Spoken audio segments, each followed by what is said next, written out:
హైదరాబాద్ అయితే ఎన్టీఆర్ 31 మూవీ గురించి అయితే మాట్లాడుతున్నాం. ఎన్టీఆర్ 31 వచ్చేసరికి మనం ప్రశాంత్ నీళ్ళతో అయితే చేస్తున్నాం ఎన్టీఆర్ అన్న. అయితే వచ్చేసరికి అయితే ఎన్టీఆర్ 31 మూవీస్ షూటింగ్ అయితే ప్రారంభం అయిపోయింది. అయితే ఈ మూవీలో అయితే చూసుకున్నట్టయితే మనం రామోజీ ఫిలిం సిటీలో వచ్చేసరికి మనం అయితే స్టార్ట్ అయితే అవుతుంది. అయితే ఈ మూవీ అయితే స్టార్టింగ్ అయితే అయిపోయింది.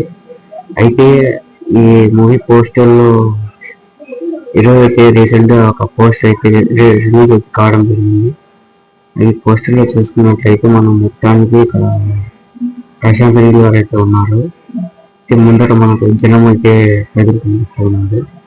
అయితే నాకు తెలిసిన వరకు ఎంట్రీ సీన్ అయితే అయి ఉంటుంది అనేది నా అభిప్రాయం. అయితే ఎంట్రీ సీన్ అయితే ఉంటుంది అయితే అనుకుంటున్నాను. అయితే ఇక్కడ చూసుకున్నట్లయితే మనం కార్లు అన్ని తగలబడిపోయినట్లయితే అనిపిస్తున్నాయి. కొంతమంది విలన్స్ వచ్చి కార్లు తగలబట్టి పోయినట్లయితే మనకి అనిపిస్తుంది. ఇది బాగా క్లియర్ చేసి చూస్తే మటుకు మనకు ఇక్కడ ఎన్టీఆర్ వచ్చేసరికి అయితే అనుకుంటున్నాను. వచ్చేసరికి ఇదే మన ఎన్టీఆర్ అన్న ఎంట్రీ సీన్ అయితే అయి ఉంటుందని నా అభిప్రాయం. అయితే ఎంతవరకు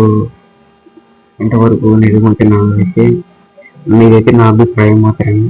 ఇంకా అయితే చూద్దాం ఎన్టీఆర్ 31 సినిమా ఎప్పుడు వస్తుంది అనేసి మాట్లాడుకుంటున్నట్టు అయితే అప్డేట్ అయితే ఇవ్వలేదు మా ప్రజాన్ని గారు. అయితే ఈ మూవీ స్టార్టింగ్ చేయడం అయితే జరిగింది. అయితే ఈ మూవీ ఎలా ఉండబోతుంది అనేది మనకైతే క్లారిటీగా క్లుప్తంగా అయితే మనకైతే తెలియదు. అయితే నాకు తెలిసినంత వరకు సమాచారం ఇది. ఇంకా ఏమైనా సమాచారం తెలిసే వరకు మళ్ళీ డెఫినెట్గా ఇంకో వీడియో చేస్తాను. Okay, bye.